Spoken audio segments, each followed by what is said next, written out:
Hi, and welcome to the Health Begins with Mom show. I am Dorit Palvanov, your host. On this podcast, I will share insights and interviews on health, parenting, and explore the question of what does it take to thrive as women, wives, and mothers. Now, let's get going with today's episode.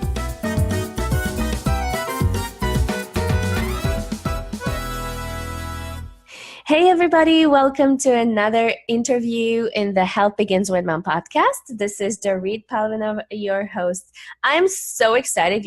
You can probably hear it from my voice for today's interview.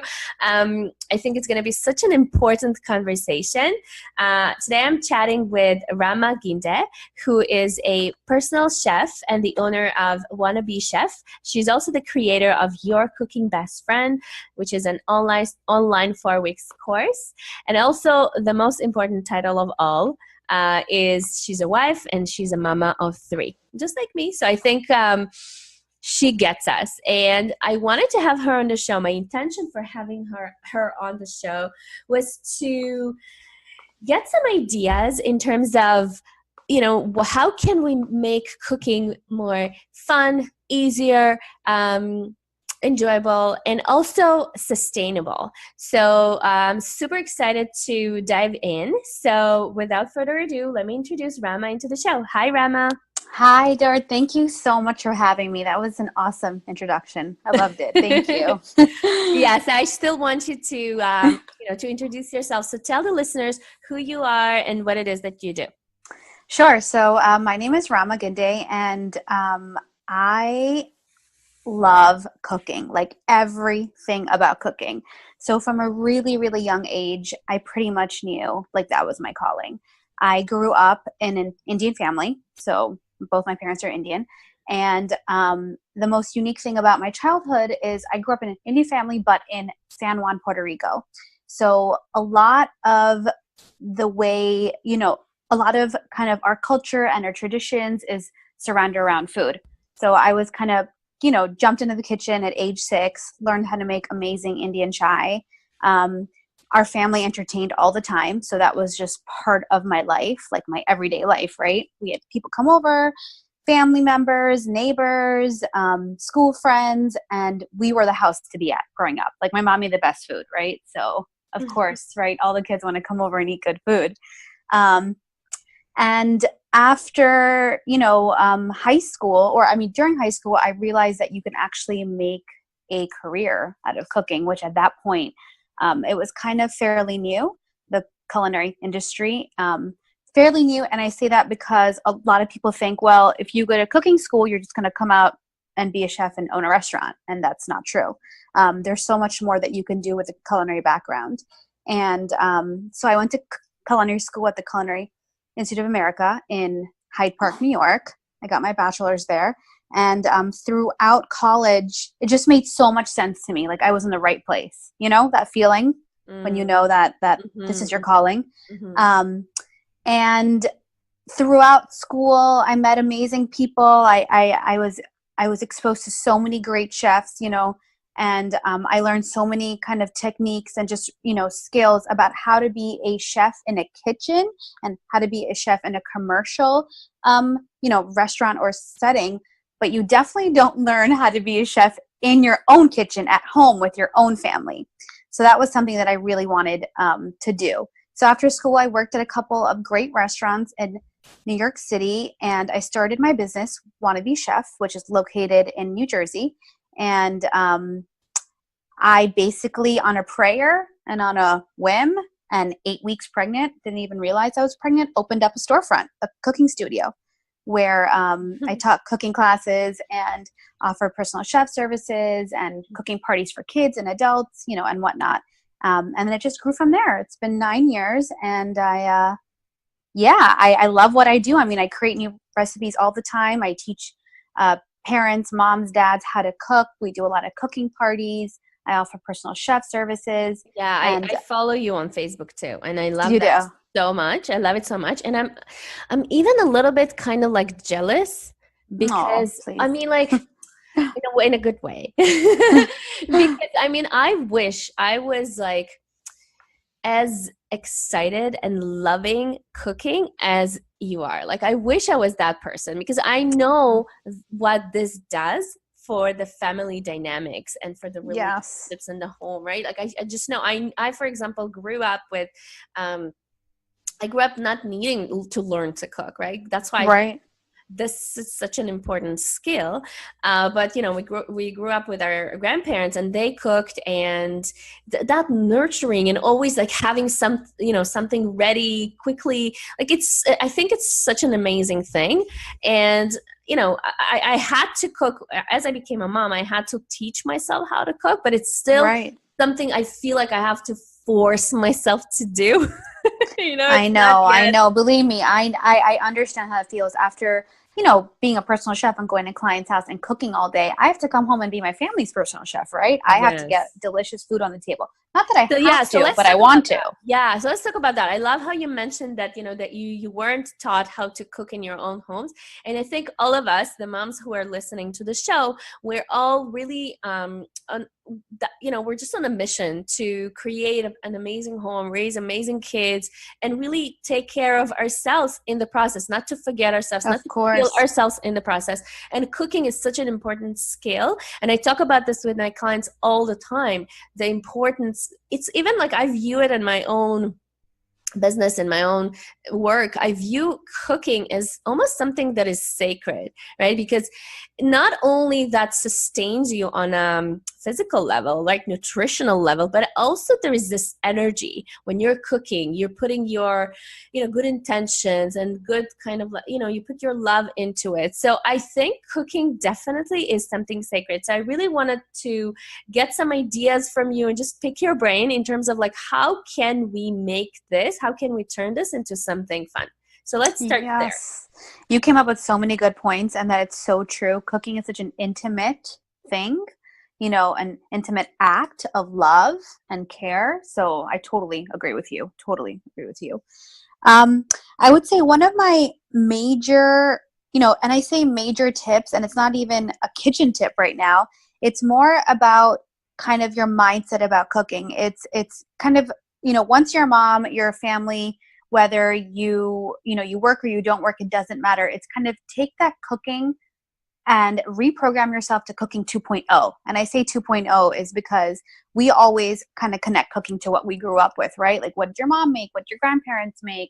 What did you learn when you were in college, to survive, right? Was it ramen noodles or mac and cheese or, whatnot? Kind of all your memories of cooking. And, when you have a family, you kind of have to tweak all that stuff. So I kind of call this concept cooking 2.0. So when you teach yourself, how to cook for your busy family, that's the key. And I think that the bottom line is, look, we're all tired, right, as moms, and we all want to spend quality time with our kids, but we also want to take care of ourselves, so we cannot burn ourselves out. And cooking is one of those things that definitely can happen, right? Like, you can burn yourself out in the kitchen. Right. Totally. So I think, one of the greatest kind of things that's helped me with, having a family is just doing minimal prep. Like, I'm not saying you have to cook every single meal on a Sunday for the rest of the week. Like, come on a Sunday, I mean, don't you want to relax as well, right? You don't want to be in the kitchen. So I find minimal prep. And I say that like things like when you come from the grocery store, quickly wash your produce. And then it's just easier to grab when you're in a rush to cook, right? Have a big fruit bowl ready so it's appetizing and it's the center of your kitchen. So your kids kind of know, like, hey, I'm hungry. I'm going to grab a banana, right? Or I'm going to grab an apple. So kind of set up your kitchen in a way where it's easy to navigate for your family, not just for yourself, because, it's for your family, right? And for yourself, just kind of have drawers that the kids can kind of go into and reach to their favorite snack, whether it be things like, nuts or dried fruits or, their favorite crackers. I usually my personal tips is I like to mince garlic on Sundays, just like mince a bunch of garlic and put it in some olive oil and keep it in my fridge. It lasts for 2 weeks. I like to cut up veggie sticks like carrots and celery and peppers and keep it into Ziploc bags for quick snacks for myself and for my family.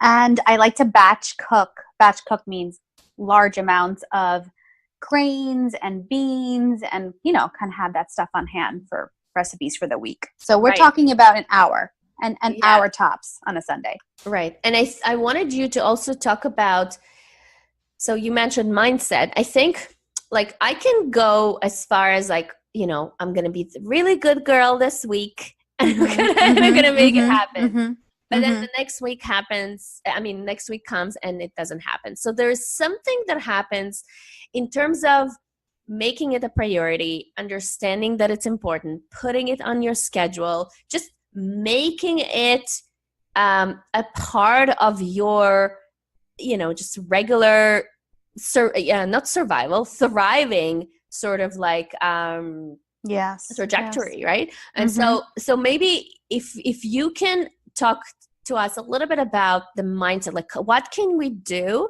to change the mindset around, getting ourselves into the kitchen? Because I think what happens is for the most part, it's just really all about acquiring a new habit, right? So I think for you, it's all now it's at the point where it's just a habit, you kind of like automatically, it's almost like an autopilot. You just go into the kitchen, you do what you need to do, and then you get on with your day. For many of my clients, many of the listeners of the show, it's not. And so it's a very sort of like, it seems hard. It feels hard. It feels like, oh my gosh, I have to actually exert energy in order to make this happen, right? And then, the worst case is I do that. I actually put the energy in, but then there's always going to be somebody who's not going to like it or is going to complain about it. And then that kind of like, it sets it starts the cycle. So obviously, it leaves this for many of my clients. And I started my career from pediatric nutrition. So a lot of the moms who are listening to the show, they come to me because they have issues with their kids not eating or being picky eaters or being really annoying. Right. And so it's just tough. It's just so hard. So we're struggling to feed ourselves. But then there's them. So can you also talk about that? So the mindset, and also what are some ideas that we can use to create meals that are appealing for everybody, and not, and not just, let's say, for adults or just for the kids. Right. No, that's it's like I said about mindset, it's basically something that you have to decide that you want to do. And I'm not saying it's going to be, you have to decide and, put in your calendar every single night, right? 7 days a week, make it a lengthy and tedious thing for yourself. It's basically saying, you know what, this week I am going to cook 3 times a week or 4 times a week for dinner, sit down with my family, have dinner around the family, create family memories, exchange conversation about your day. You know what I mean? It's just not about cooking. It's about what comes with cooking. And it's about those memories that you make with your family during around food. It's something that you share together and kind of brings you, and your husband and your kids together. So I look at it like that. Like my mindset isn't just about cooking and actually getting the actual food on the table. The whole concept for me is actually spending time with my family. I use it as a tool to sit down and enjoy great food together. So that's my priority. Let's linger here. I love that point so much, because I want the listeners to get that. So you're not focusing on the cooking. You're focusing on the fact that I am going to get an opportunity to sit with my family, to connect with them. Right. And food is just a means to an end. Yes? Exactly. I love exactly. That. And it's not about, again, you're not Julia Child. We're not going to be spending hours in the kitchen. We want more time to give ourselves to spend time with the kids. And sometimes it's only that meal time that we have. I mean, I know that we all have kids at different ages, and I know they have tons of things on their schedule. But if we can commit and prioritize the family dinner table 3-4 times a week, a lot's going to happen for our family in a good way, Yeah. And so can you also talk about some, because when people come to me, a lot of them will identify themselves as lazy chefs.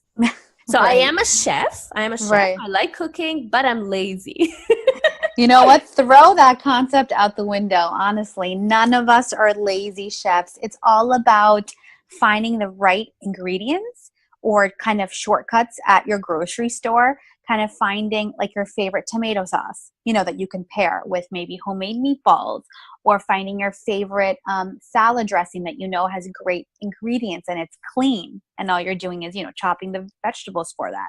So there's really, look, I'm going to be honest with you guys. I'm a chef, right? I went to school for this. This is my living. But there's a nice list I have going on for myself of pre-approved Chef Rama ingredients that I use, that I use for shortcuts. So we're not lazy at all. I mean, if we were lazy, basically we would just like never feed our kids anything, right? So yeah, You're right. no, Okay, I love that. not. So can we get an access to some of the things on that list? So Yes. talk to us about the ingredients, about these shortcuts. That's what we want. Yeah. So I actually, this kind of ties into this brand new course that I'm offering called Your Cooking Best Friend with Chef Rama.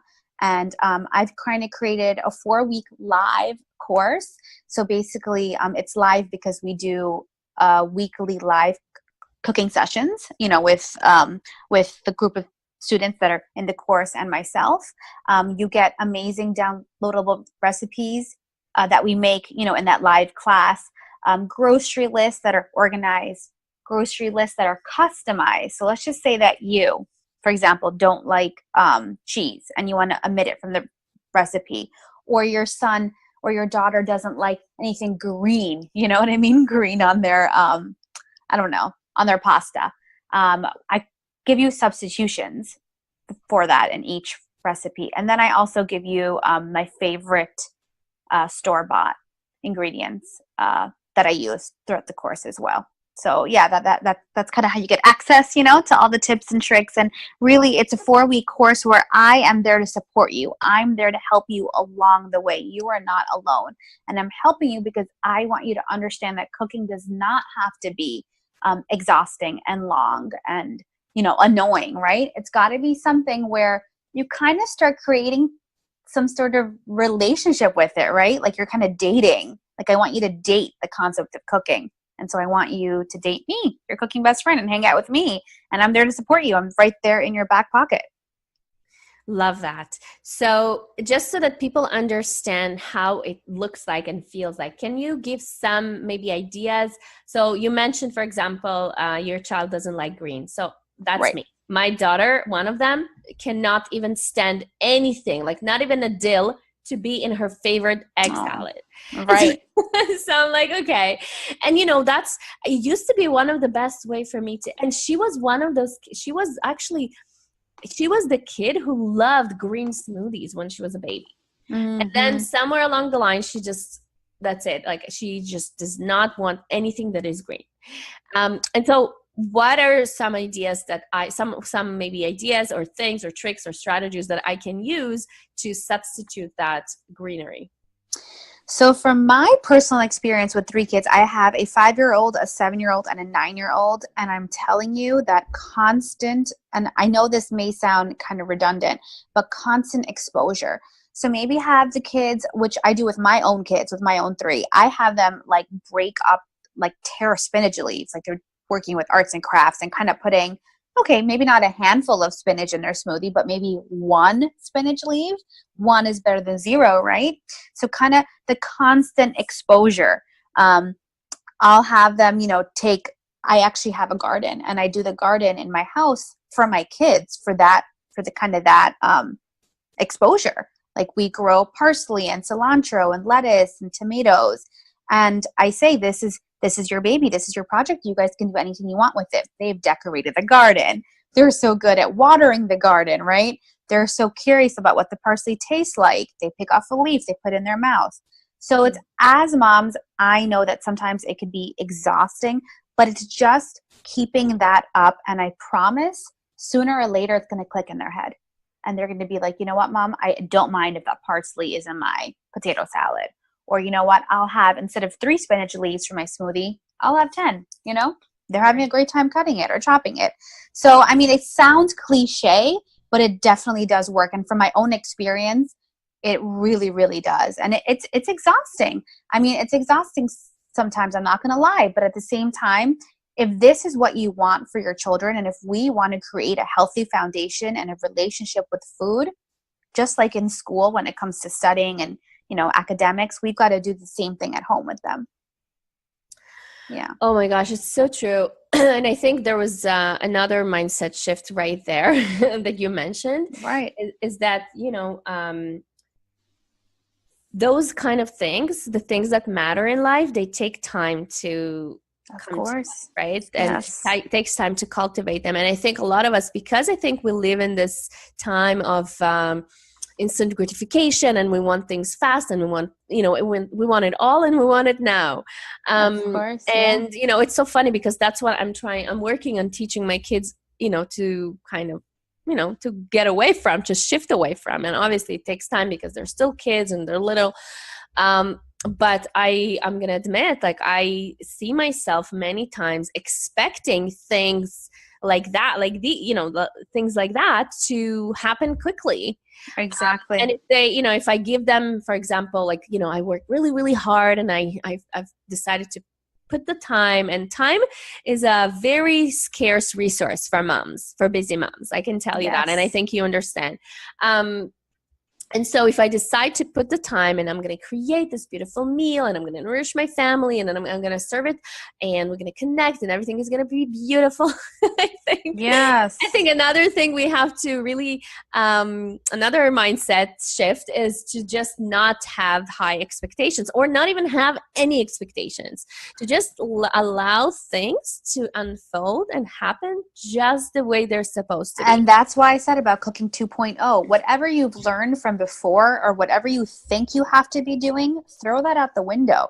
You have to do what works for you when it comes to food. So if you decide to I don't know, let's say if you decide to cook 3 to 4 times a week versus every day, and you were doing 0 before, that's okay. That is something better than nothing. And we're so hard on ourselves as moms that, we can't forget ourselves. Like, we've got to nourish ourselves and cook for us too, and not forget what we want, right? Like, if we want quinoa on our salad, and the kids don't want it, that's okay. Still make it for yourself. Because if you're not going to feel your body, how can you feel your kid's body? You can't. Oh, that's so true. So yeah, let's talk about that. I wanted to cover that too. So, those recipes online, they're so pretty. Honestly, like, I just wish somebody would cook them for me. And so, okay, so let's say I'm at the point, I'm like, yeah, I found something. When it comes to cooking, I have sort of like a filter. Mm-hmm. And so I'm not going to embark on cooking anything that has more than 10 ingredients, or take longer than 30 minutes to put together. So these are my 2 things.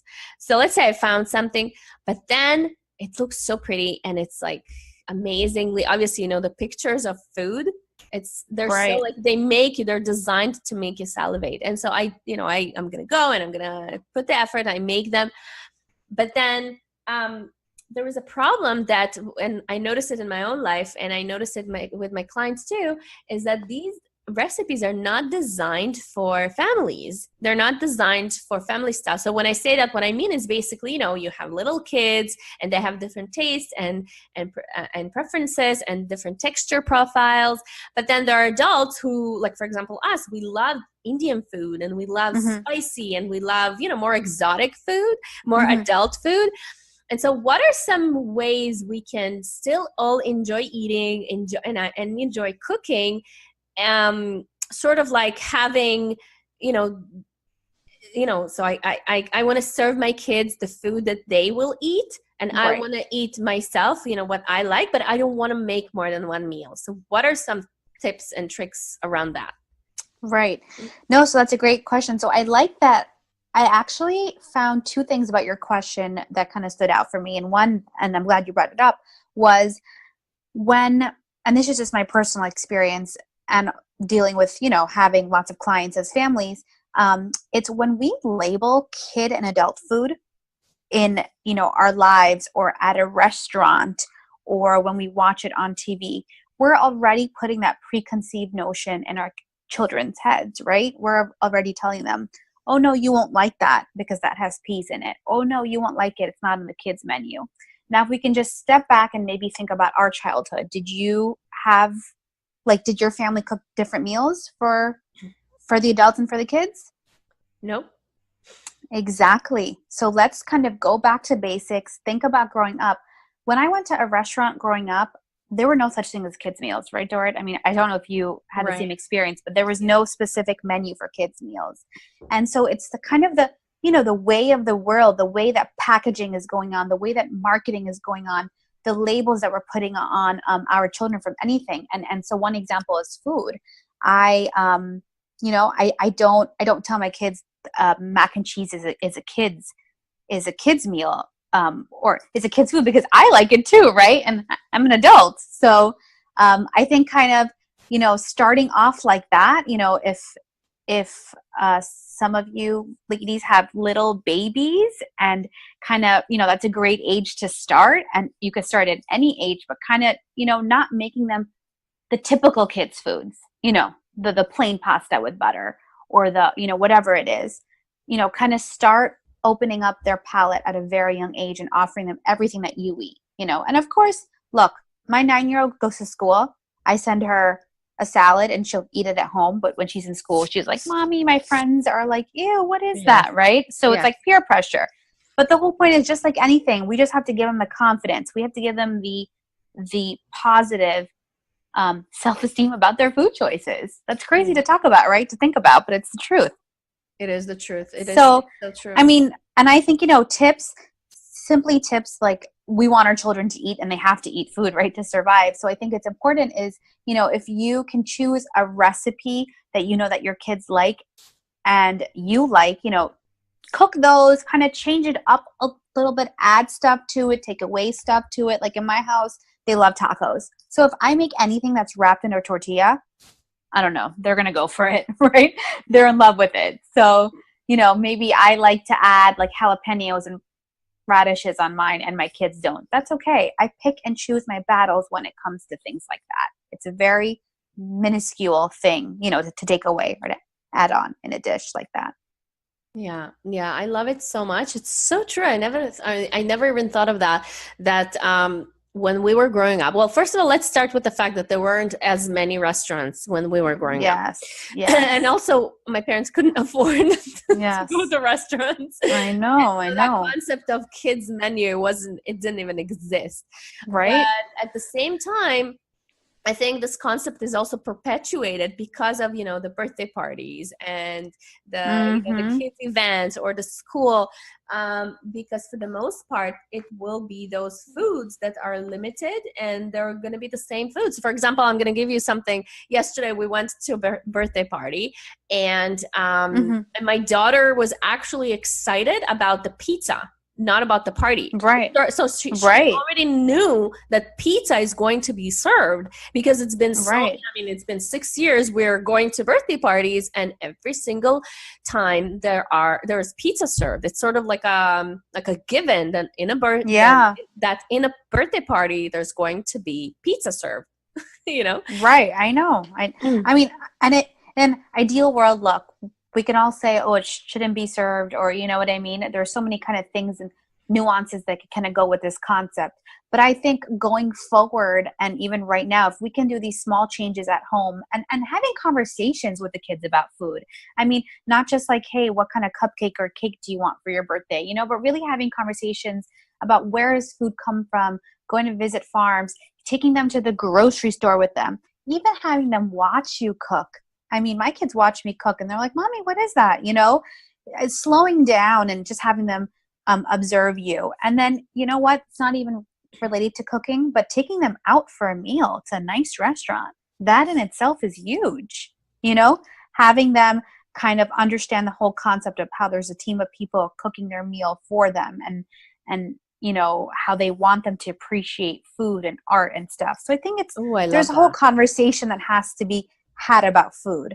And it doesn't have to be about sweets or candy. It could be about anything, and just taking them, just exposing them everything. I'm talking about home, field trips, going to a farm, petting animals. It all kind of is a big circle, right? I love that. It's so true to talk to them about food as a way of art, as a way of Mm-hmm. expressing creativity. It's so true. Thank you so much for that. I'm totally taking that with me. Yeah, of Okay, and then course. the last question I wanted to Sure. ask you is related to involving kids in the process. So I know I keep hearing that this advice from like experts and picky eating experts, and I used to give that advice too.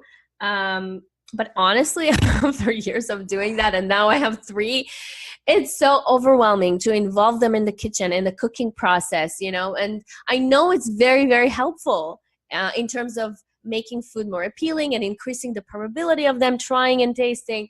But I'm just curious to know, what are some of your just strategies around that? I mean, I so agree with you. Like, there's just sometimes where I'm like, do you really have to help? Because I know the kitchen's going to be a mess and I don't want to clean Yes, it yes. afterwards. And it's my business, right? So I shouldn't even feel like that, but I do.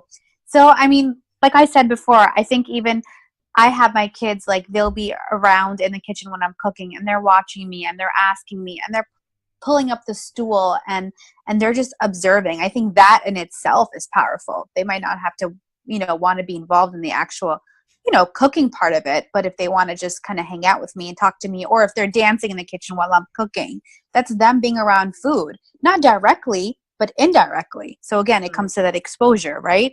Yeah. I think like doing simple things, like I said, using your hands for everything. It doesn't have to be baking. Like, I feel like people think it's kids and baking are like a, hand in hand type of thing, but it could be things like, like I said, tearing up lettuce leaves or herbs, using scissors, as a tool in the kitchen. They could use scissors to cut lettuce. Peelers these days are very safe as well. Peel carrots or cucumbers. Kind of have them, do stuff like that where, you kind of know that you're right next to them and they're just kind of hanging out with you. So I'm not saying to have them like, bust out every single cooking tool in the kitchen and just, be with the dangerous knife in their hands. No way. Just being around, not directly, but even indirectly around food. Oh, I love that so. Thank you so much. This is so freeing. Oh, good. No, it's my pleasure. Yeah, but My I pleasure. think what's important is really to pay attention to your energy and to Mm-hmm. how just how they feel, how it feels to be around you when you're cooking. Because I remember when I was just sort of like, when my kids were very little, I was so grumpy because I honestly clearly didn't enjoy that, and I felt like, oh Right. gosh, it's a chore, I hate this, but I didn't say it, but my attitude was so negative. And so even without them, actually like seeing me or hearing me say it, they just kind of they're learning that cooking is not fun and cooking is not something you choose to do, right? And so I Exactly. think it's such an important point, is that really to even if you are like me, for example, if you're like stressed and you're anxious and you're perfectionist and you're a control freak and you want everything to be perfect and quick and to move fast, then I think just at least just keep them there, but keep the conversation, maybe put on some music, just create a nice atmosphere, Yes, fun atmosphere. I exactly, love that. exactly, exactly. You hit the nail on the head. I mean, exactly. Love that. Thank you so much, Rama. This has been so amazing, and I know it's going to be so useful to so many of the listeners of this show. Okay, so before we wrap it up, there are a few questions that I ask all of my guests, and like I told you before we started recording, this portion of the interview is really about giving the listeners an opportunity to meet you on a different level, on a more intimate Yes. level. And so, are you up for it? Let's do this. Yes, I am.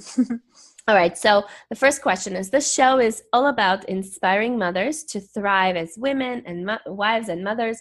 And I like to call it showing up as a goddess in your life, as a diva. And so I'm curious to know, how are you being a goddess in your own life? How do you take care of yourself, your soul, your body? What are some of your non-negotiables? So my no-negotiables, I love that. I'm going to the gym 3 times a week. I have become kind of very anal about that. I will not give it up. So my whole family knows that, and they're respecting me for it. And it's kind of, it's a thing. Like, I have to do it for myself and for them. And that's what I tell them. And, taking that time in going for a massage. Like, I have a massage place close by to me, and it's open till really late. I will put my kids to bed, and I will slip out for an hour, and I will come back. And I don't feel guilty about it. So Ooh, that's so good. I love it so much. I just released an episode on my podcast about putting yourself first and the benefits of that. So I love that. Yeah, keep going. Yes. So, and then, third is I will cook things for the family that sometimes, not all the time, but sometimes that I'm craving, that Rama wants to eat. Not that my kids want to eat, but that Rama wants to eat. And when I make it and the kids are like, Mommy, I don't really want that. I say, but your mommy wants that, and she's part of the family. And she has an opinion too, right? And she has a craving as well. So tonight, if I want to have, I don't know, chicken noodle soup, it's what I want to have. And so I just explain to them how being part of a family, you're a team, and this is what I want today. And you know what? They respect me for it. They really do. They say, okay. And that's kind of it. I love it. Oh, it's so good. I love that so much, because I think that kind of upbringing is teaching them I think it's the best way to teach our kids to have a high and a positive and a healthy self-esteem.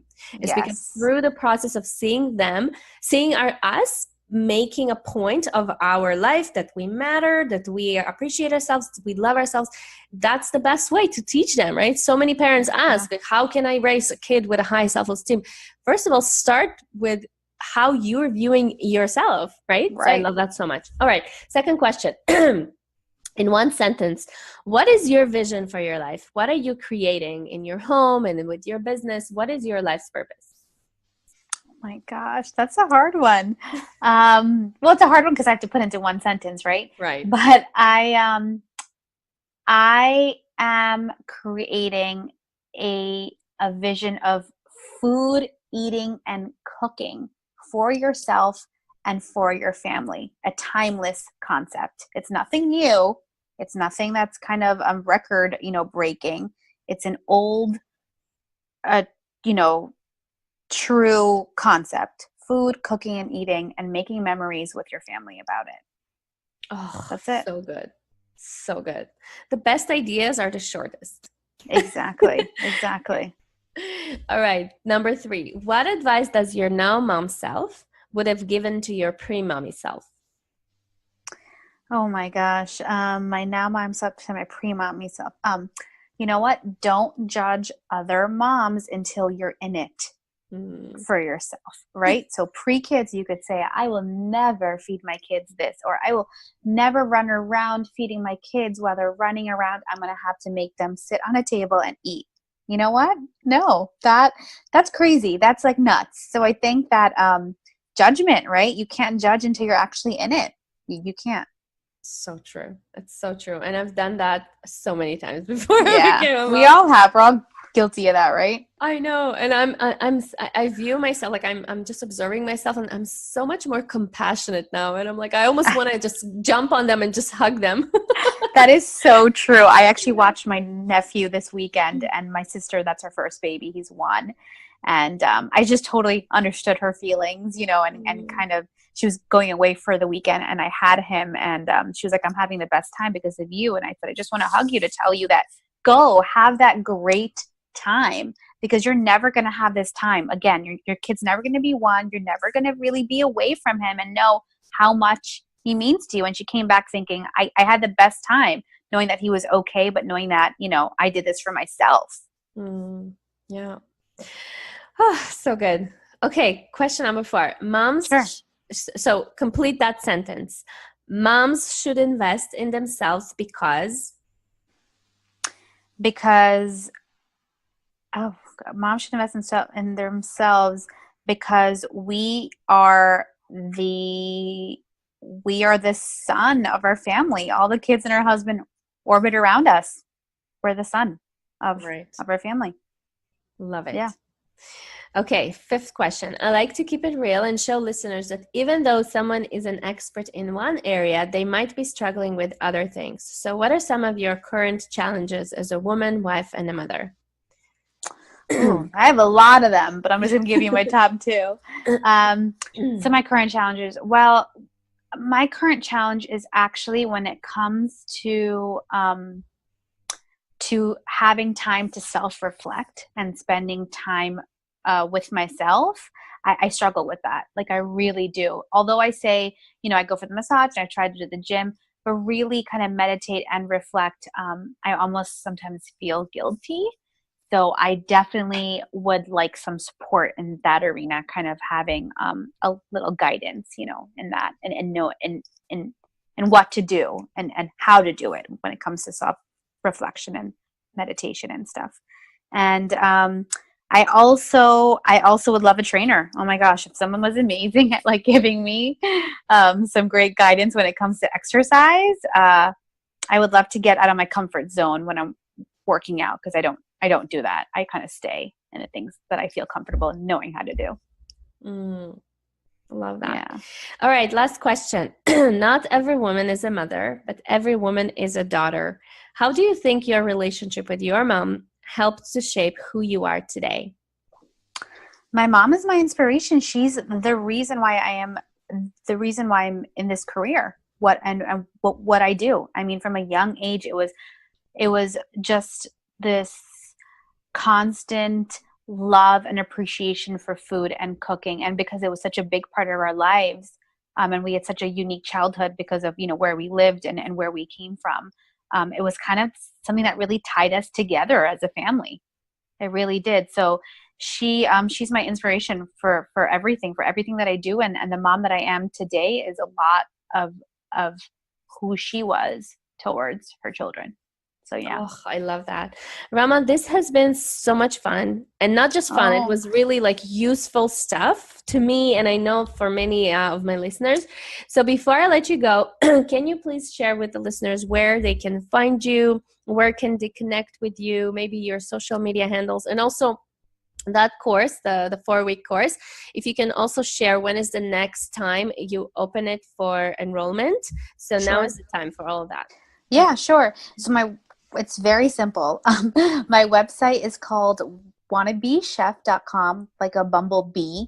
So wannabechef.com. And that's the same name, Wannabe Chef, for my Facebook page, for my Instagram handle. I also have an awesome Facebook group called Wannabelicious Soiree, Kitchen Secrets from my professional chef. So we have a great group of people going on there. We're all learning from each other about food and new recipes, and we have many challenges and giveaways and stuff. So that's a lot of fun. I hope to see some of you there. And then I have a Wannabelicious Wednesday live that I do on Facebook every Wednesday nights at 9 p.m. And they're quick recipes for you and your family. So I show you that live, and it's so interactive. It's so much fun, actually. I look forward. So that's tonight, actually. Yeah, at 9 p.m. on Wednesday.